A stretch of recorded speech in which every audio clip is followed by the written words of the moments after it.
Oh man, just take me back to the worst fucking year of my life. The NES Classic Edition, 2016 staple, back when Nintendo didn't do anything. The year before the Nintendo Switch launch. I've talked about this year and the year that preceded it numerous times. 2015 and 2016, they were a bit rough for Nintendo fans. I've been on record of saying Nintendo's 2015 was one of their darkest ages ever. The dark age of Nintendo, if you will. That's not to say there weren't good games that released in 2015. No.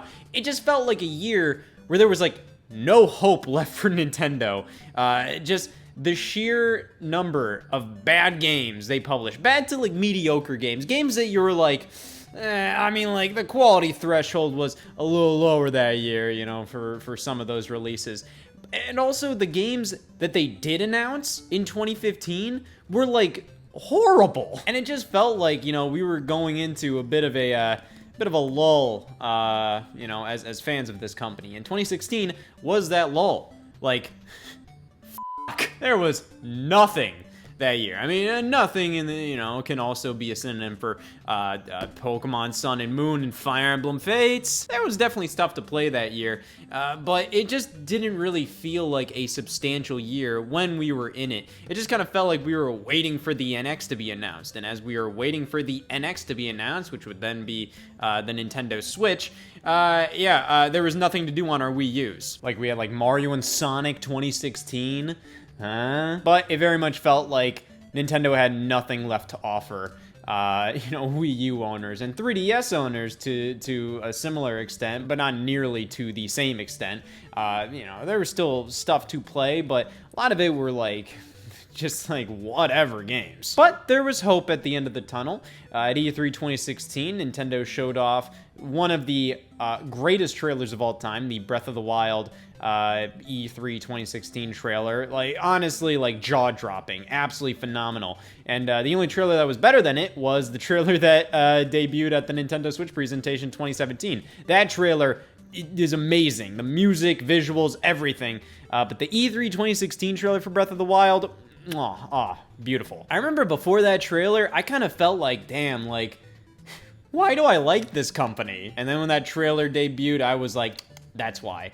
But then a couple weeks later, after E3 2016, Nintendo announced something new.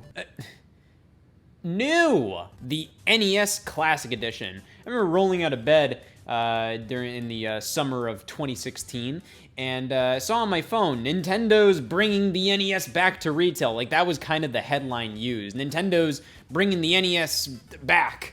Like, okay. I thought it was genuinely like, and this was literally like groggy, like 9 a.m. Scott, waking up and seeing that headline, not understanding what they meant by it, not reading into it, just assuming like I was like, what, the Wii U's doing that bad? You're bringing back the NES, like the original NES? Like, really? Like, what? Like, no, it's the NES Classic Edition. Fundamentally, a plug-and-play version of the original NES. This isn't anything new. Sega and Atari have done very similar products alongside Intellivision, ColecoVision. A lot of those classic game consoles had these smaller miniature replicas with a bunch of built-in games in there and, similar controllers, but all have kind of a cheaper build quality and retailing for around like maybe $40 or something, available at like Walgreens and dollar stores, all that stuff. The thing is, most of those were done by third-party companies,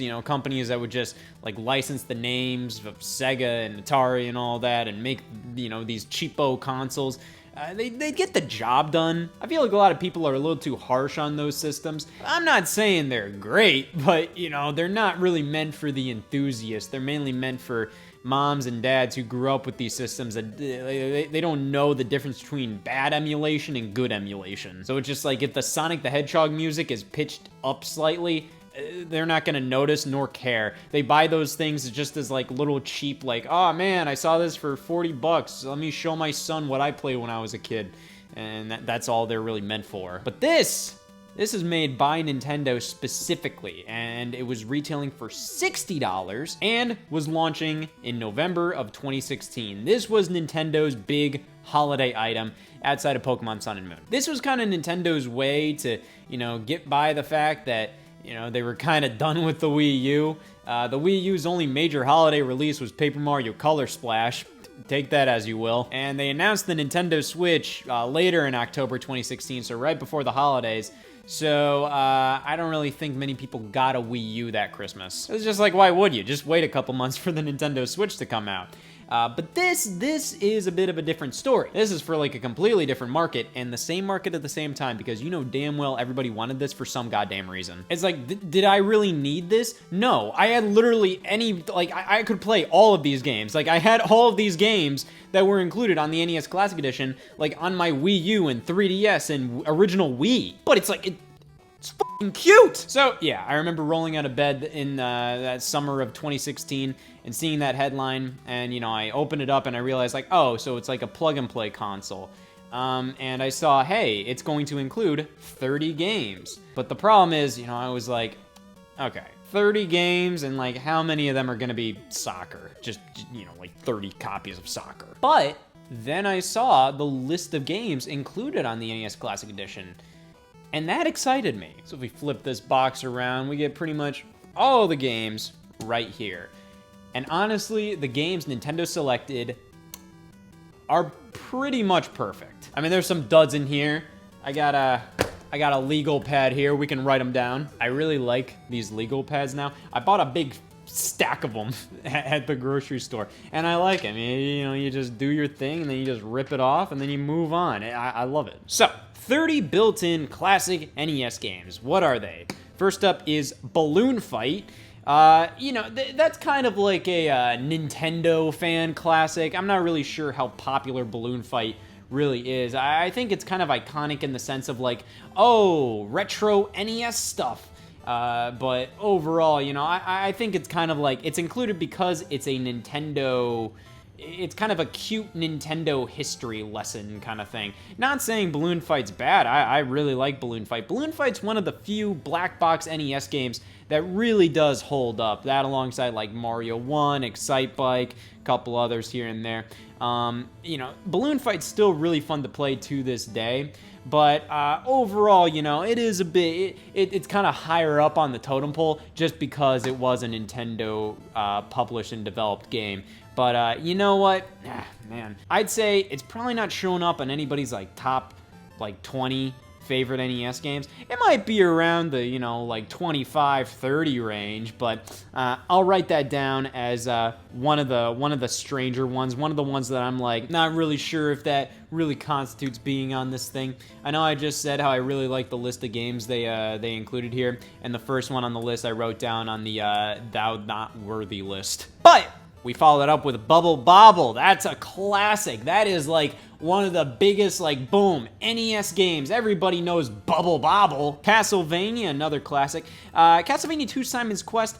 I don't get that. You know, they only include one Mega Man. They only include one Double Dragon. They only include, like, one Final Fantasy. Well, I mean, like, Final Fantasy was the only one that released here in North America. But, you know, one Ninja Gaiden.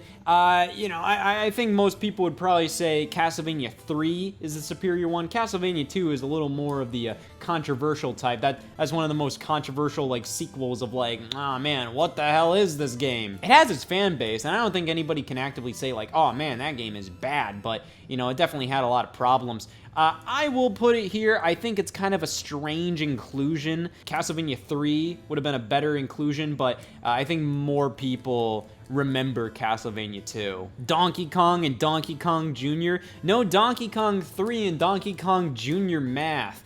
Donkey Kong 3... just kind of a, you know, it's just like a bit of a flop of a game right there. It's not bad, but it's just, it doesn't really feel like a Donkey Kong game.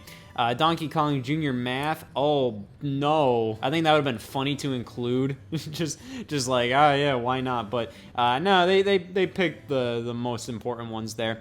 Double Dragon 2, another good one there. No, Double Dragon 1, which is, you know, I mean, Double Dragon 2, if you're going to include either 1 or 2, I think 2 is the one to do. I think there might be some 1 fans out there. I do not know why I wrote Double Dragon 2. I'm just running on autopilot right now. Dr. Mario! You gotta include Dr. Mario on the NES if you're including, like, a puzzle game or something. There is a puzzle game that they did not include, which, you know, is something where I'm like, really? But we'll get to that when we get to that. Excite Bike, another black box classic. That is like the epitome of good early NES games. Final Fantasy, of course, like, Square Enix seems to be a little tricky to work with for some of these things sometimes, so it's really great they got Final Fantasy here. Galaga, so they included Galaga and Pac-Man. I'm pretty sure they kind of included those mainly because, you know, of how iconic those games are. So many people would just buy like a plug and play just because it's like, oh, it says Galaga and Pac-Man is included. Like, those are like the go-to mass market classic arcade games. Ones that everybody is like, oh man, I love Galaga. Oh man, I love Pac-Man. The NES versions aren't like my favorite at all. They're fine. They're completely playable. They're pretty much the same games. I just don't like how they feel and look in comparison to the original arcade games. But you know what? I'm gonna write them down. I'm just gonna say, like, I think they're only really here for, you know, like, marquee value, just because, like, you look on the front of the box and you're like, oh my god, Pac-Man's here! But it's just like, is that really, like, an iconic NES game? That's more of an iconic game that also appeared on the NES. Ghosts and Goblins? I mean, people love Ghosts and Goblins. I'm not really, if I'm gonna play Ghosts and Goblins, I'd probably prefer playing, like, another one other than the NES game, mainly because, like, Jesus Christ. But, you know, hey, it's Ghosts and Goblins, you know, it's an NES classic. Gradius, you could probably pick between like Gradius and Life Force when it comes to like, oh man, big shoot 'em up games on the NES. But you know, Gradius, that's great. Ice Climber, all right, on the list it goes. I mean, I already said like Balloon Fight was kind of one of those inclusions that, hey, Balloon Fight's a fun game, though it does kind of feel like it gets a couple extra brownie points because it's Nintendo developed and published. Ice Climber has nothing but brownie points. It's not even good to begin with.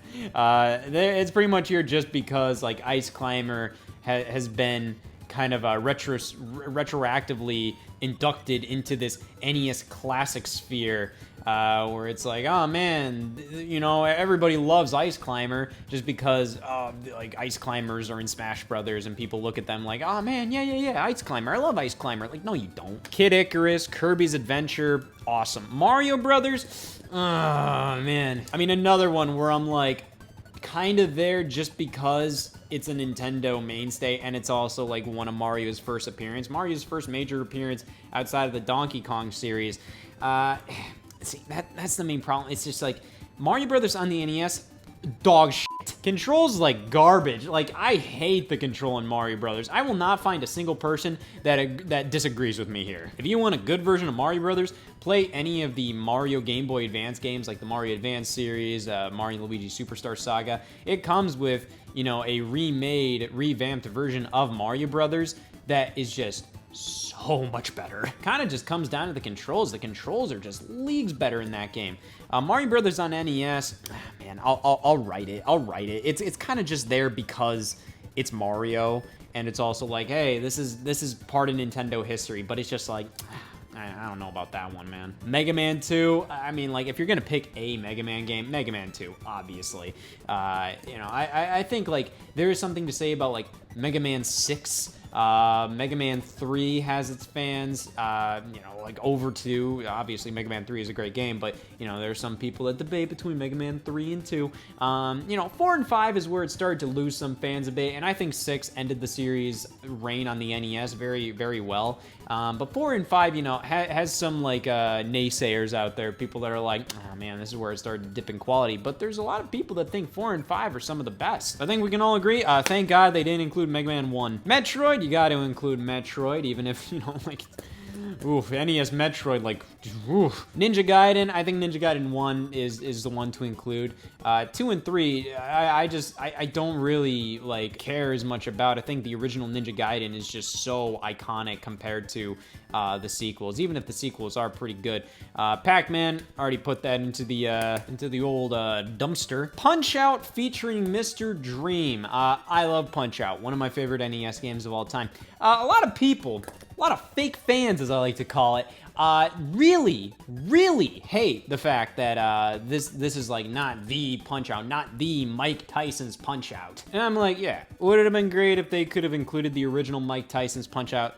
Of course. Punch-Out was originally released as Mike Tyson's Punch-Out, but once that license expired, Nintendo just re-released the game, scrubbing the Mike Tyson likeness from it and replacing Mike Tyson with a new boxer, fake one called Mr. Dream. I like how they have to specify in the title that it's featuring Mr. Dream. Like, it's just like, guys! Mr. Dream's in the game. I'm like, it's still Punch-Out. Like, is it? You weren't even fighting against Mike Tyson in Punch-Out anyways. He's impossible in the game. Now, it's pretty much Punch-Out with a different final boss. It's not even different. It's just a reskin. Like, come on. Star Tropics, that's a bit of a cool inclusion. I think Star Tropics was always kind of a cult classic. Didn't get like a ton of attention. It's kind of down to the fact that it only released in North America, released later in the NES life. But hey, it's really cool that it's here. It did have a sequel, Zoda's Revenge. I know nothing about Zoda's Revenge. But hey, really cool that it's here. I am tempted to put it here because it's kind of like, it does feel like it gets the brownie points because it's a Nintendo release. And hey, Nintendo made this system, so it's just like, obviously, they can put whatever games they want here, and because it's a Nintendo published game, they obviously feel like, hey, we should put that on here. But I am trying to look at this as like a, hey, what makes sense in terms of the 30 best NES games. I think Star Tropics probably deserves to be in the 30 best, but I feel like there's some NES games that are missing from this list that should be here, that I'm kind of like, hey, is Star Tropics more important than them? Maybe not. I don't know, but I'll leave it here for now. Super C, that's kind of an odd one. As good as Super C is, I'm just putting it here mainly because I don't understand why the original Contra has such a hard time getting re-released. The thing is, it has been re-released. It's in the Contra Anniversary Collection, which you can get on like the Nintendo Switch and PS4 and all that. And yeah, the original Contra for NES is on there, and Contra for NES is obviously the more iconic game. Super C may be better, so it's just like, hey, why am I putting it down here? It's mainly down to the fact that it's just like, I don't understand why they don't just include Contra in here. I assume there's probably like a legal problem back in the day, but I don't think there was. Contra 4 on the DS included the original Contra on NES as like a bonus. And that was released in like, what, 2007? And the original Contra for NES never released on like the Wii Virtual Console. So like that was like strike one. Never released on like the Wii U or 3DS Virtual Console. Didn't release in the NES Classic Edition. But it finally released in the Contra Anniversary Collection. I don't understand this. Mario 1, 2, 3...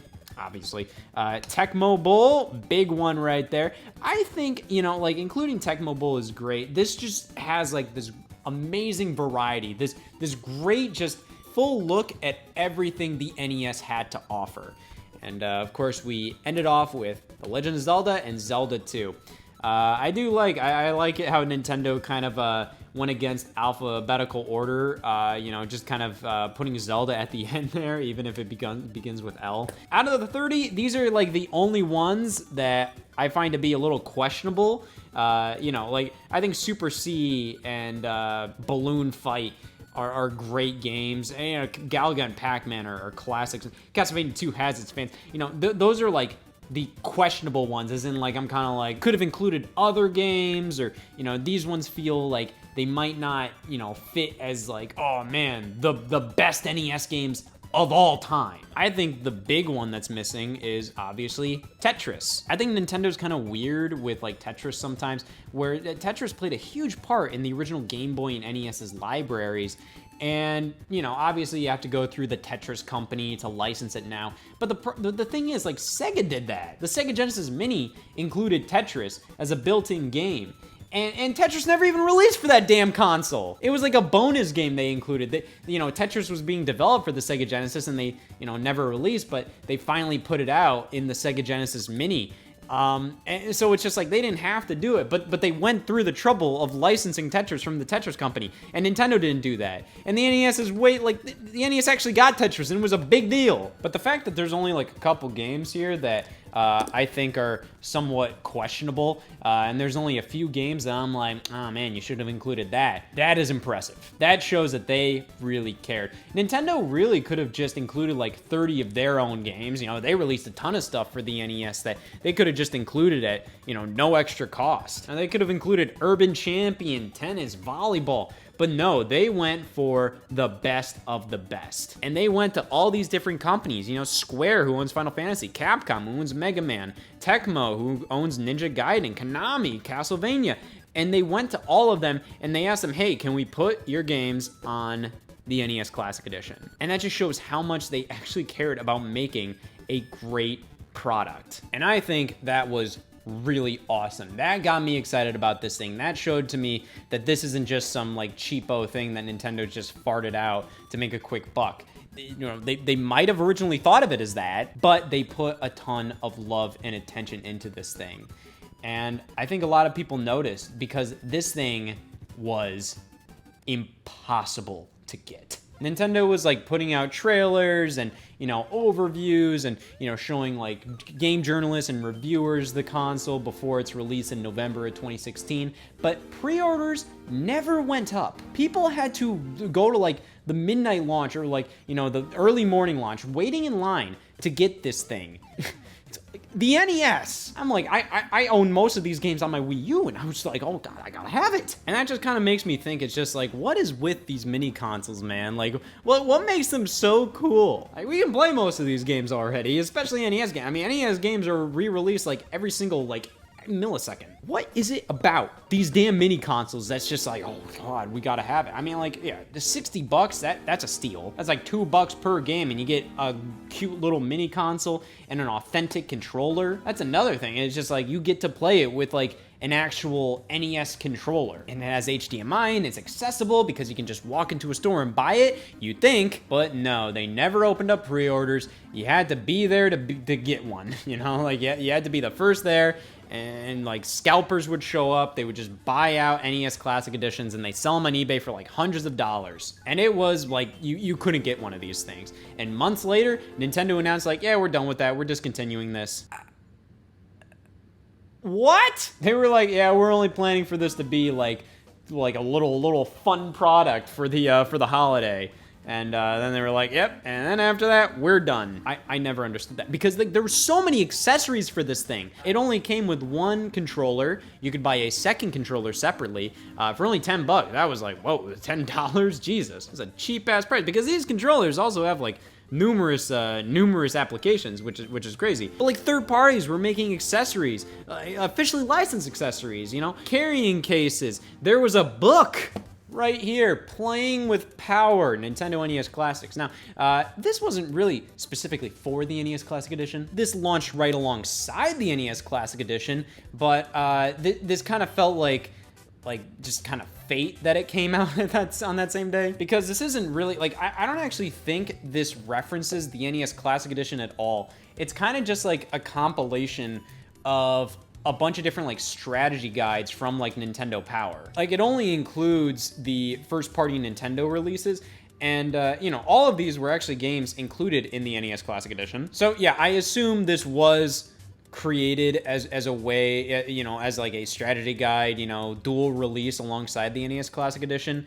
But they just didn't want to, you know, go to the third parties and ask them like, hey, can we get the rights to like put strategy guides for your games in here? Like maybe that was the case. So then they were like, all right, well, we're not gonna make this an NES Classic Edition strategy guide. We're just gonna make this like a nostalgia like strategy guide thing. But yeah, there's a lot of cool stuff in this book. Like just seeing like these pictures, like this, you know, this display showing Rob in the NES in this giant, you know, store display is incredible. And seeing like all these like designs of the NES control, you know, like just seeing the inside of these things and just seeing like design documents, it's just really damn cool. And just seeing like, oh man, all the games available at launch, or you know, Super Mario Brothers, that didn't actually come out at launch. You know, there's some conflicting sources on that, but still. But then so much of this book is just taken up by like all these like strategy guides for like these old ass NES games. And like, this is like really well put together. Like this looks really damn nice. But I don't really care about strategy guides for like Ice Climber and whatnot. Like a few little strategy guide parts would be fine. But, you know, I much prefer this. Like, even if it was just, like, just straight up scans from Nintendo Power, I think that's way more cool. But it's just, like, they just show you, like, a little bit of it. And that's, like, one of my biggest problems with a lot of, like, Nintendo booklets. That was my problem with the original Super Mario All-Stars 25th Anniversary Edition. Little history book included on that Wii re-release special edition. Like, they would just show you little snippets of like, Mario design documents and memorabilia and interviews with the designers and creators and all that stuff.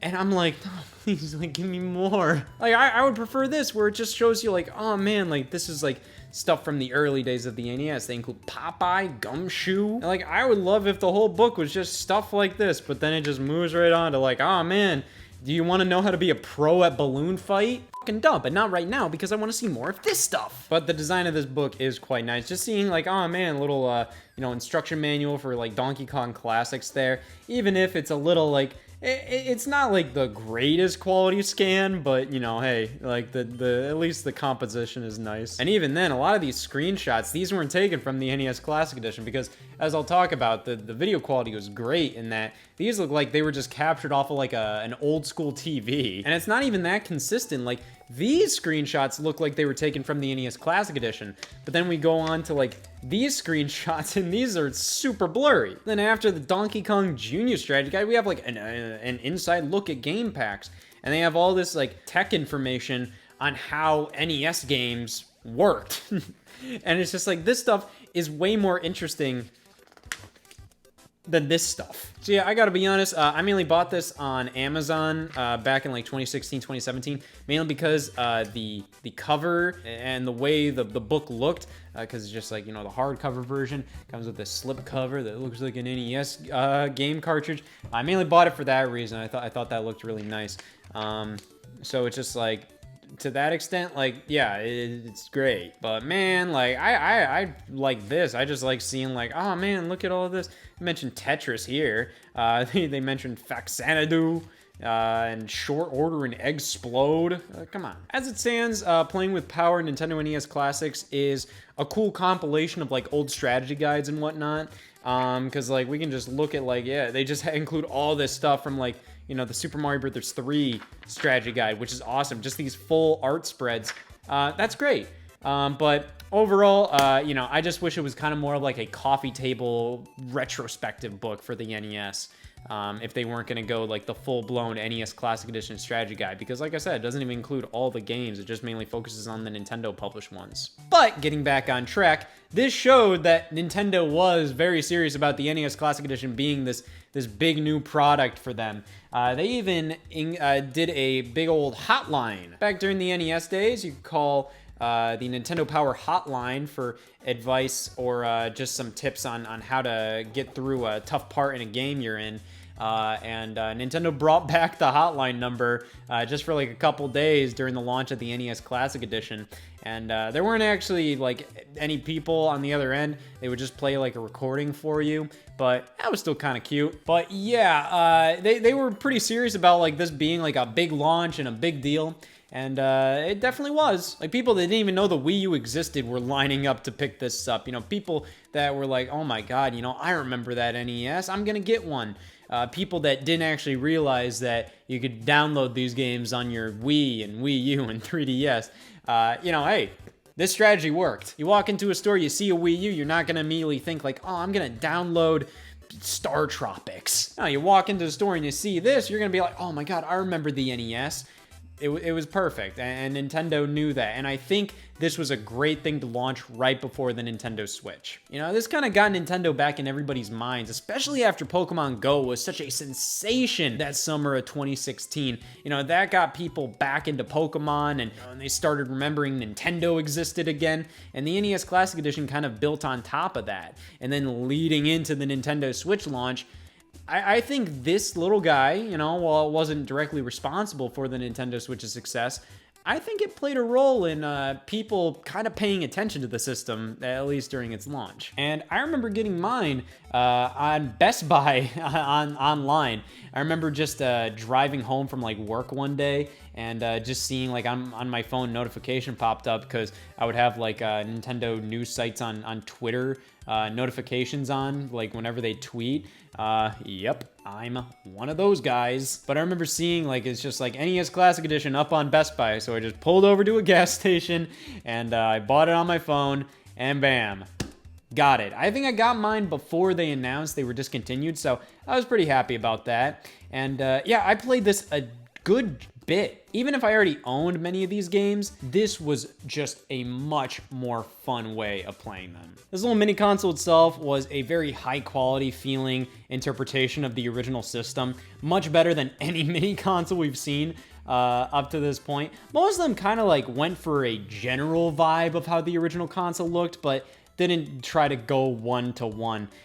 This obviously isn't like one-to-one because the controller ports are much different, but it's still like definitely close enough to be shelf-worthy of being like, man, I love the NES. Look what I have on my bookshelf. But those controller ports are different because the controller uses the Wii Nunchuck port, meaning you can plug this into a Wii remote and then you can use this for Wii games that support the classic controller, and more specifically, virtual console games on the Wii and Wii U, meaning, you know, you could just plug this in and play NES games on your Wii U or Wii with, you know, the closest thing to an actual NES controller. An NES controller. This works in some games that use like the classic controller on Wii and Wii U, but you know, it's not perfect because, you know, those games have to only use BA, start, select, and a D-pad. If they need any buttons other than that, you're kind of boned. But the fact that you can use an NES controller in a lot of games like that is really fun. The fact that Nintendo released this and made it compatible with you know, Wii controllers, I think is great. You can also this also accepts like the Wii Classic controllers, which is also very nice. And just snapping it in, you know, it stays in very snug. You know, I think it was great that they used that. But the main complaint people had about this this controller setup, well, that's embarrassing. Yeah, the controller cord is embarrassingly short. This was the main point of criticism with this console. I don't know if Nintendo actually ever gave like a full-on response as to why they made the controller wire so short. You know, was it a cost thing? Was it just a design, like conscious design choice? Because, you know, maybe they were thinking like, oh, this forces you to sit close to the TV, almost as if you were a kid in the 80s, you know, sitting on your butt, you know, like right next to the old tube TV playing NES, you know, forcing you to sit on the floor or something. Like, I don't know. I think that's a very flawed way of thinking of it. It's just like, if you want to sit on your ass and playing NES games, you have the choice to do so. Why force everybody to do it? You know, because like, you know, this uses HDMI. And so many people have very specific TV setups where it's just like maybe a lot of their consoles maybe plugged in, you know, behind them, and their TV is in front, and they, you know, wire things through the wall or something. So it's just like, you know, like forcing them to kind of like, you know, just have this plugged in a specific way and being so close to the NES, I think is ridiculous. Oh, I forgot. Probably why they did this was so then you could access the power and reset buttons, because the reset button is integral to, it's pretty much the home button for the NES Classic Edition. You hit the reset button to go back home to the menu. So, yep, that's worth it. I guess they didn't want to change the controller. I guess they didn't want to add any extra buttons to the controller, because that would make it a completely flawed experience. It wouldn't be true to the original NES. Bro, the front of the system looks unfinished with these controller ports, and you're forcing me to sit this close just so then it's just like, oh, well, we don't want to add anything to the controller. At least like a button combination where it's just like, oh, hold everything all at once or something to go back home or something. I don't know. But yeah, that was the main complaint. But other than that, it's kind of hard to find a ton of things to complain about with this system. I think the game lineup is near perfect for what it's supposed to be. You know, a 30-game representation of everything the NES had to offer. There's only a couple games I would really kind of contest being here.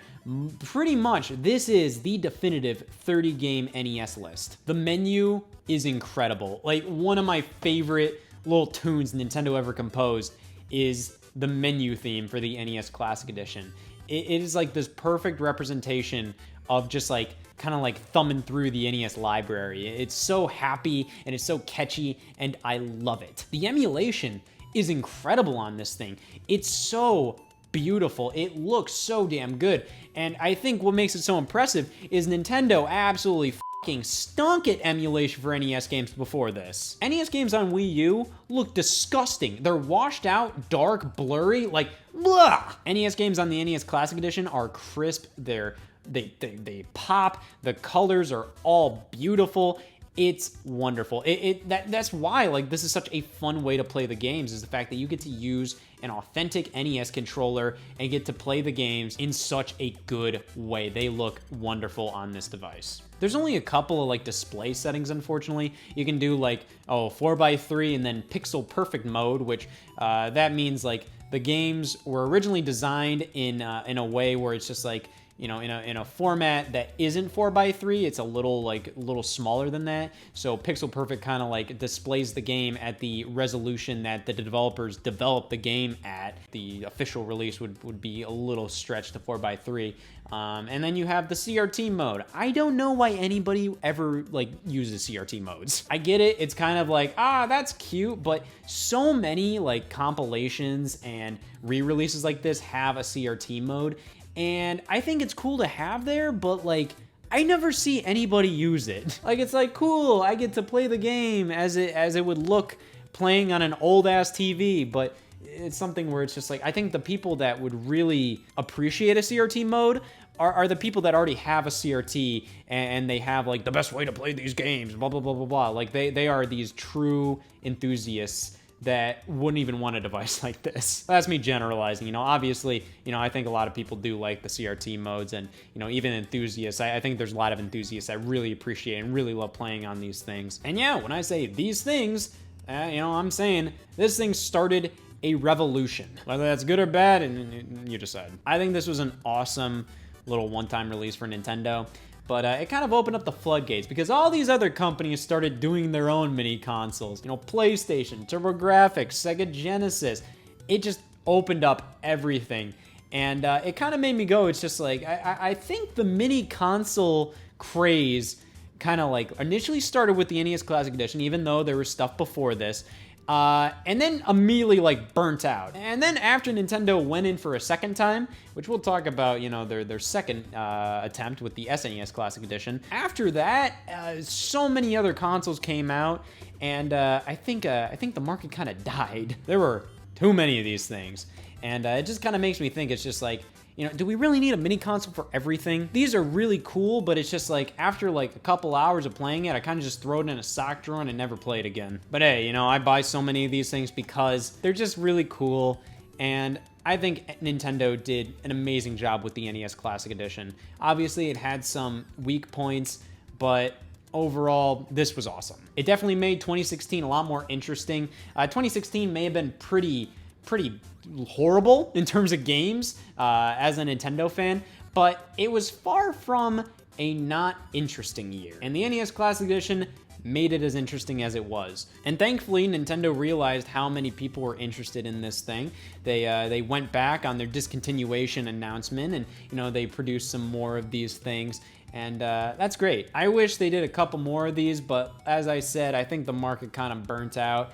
And, you know, I think most people would kind of just prefer playing a lot of these games on their Nintendo Switch instead of buying a, you know, $60, $70, $80 piece of plastic with 30 games built in, you know, that they'd play for a little bit and then be like, all right, I'm done, and just, you know, throw it in the closet. But this kind of keeps that feeling of like playing on the actual console with the actual controller, even though it's far from that. It's like this little fucking mouse-sized version of the console, but playing with the original controller, or at least, you know, an authentic replication of the original controller, does really add so much to this experience. And the craziness that surrounded just trying to get one of these things, and, you know, getting one of these things, you know, right before the Nintendo Switch released, and just the excitement around finally, like, oh man, it's exciting to be a Nintendo fan again. The NES Classic Edition added to that, and I'm always going to appreciate it for that. And not the size of this fucking thing.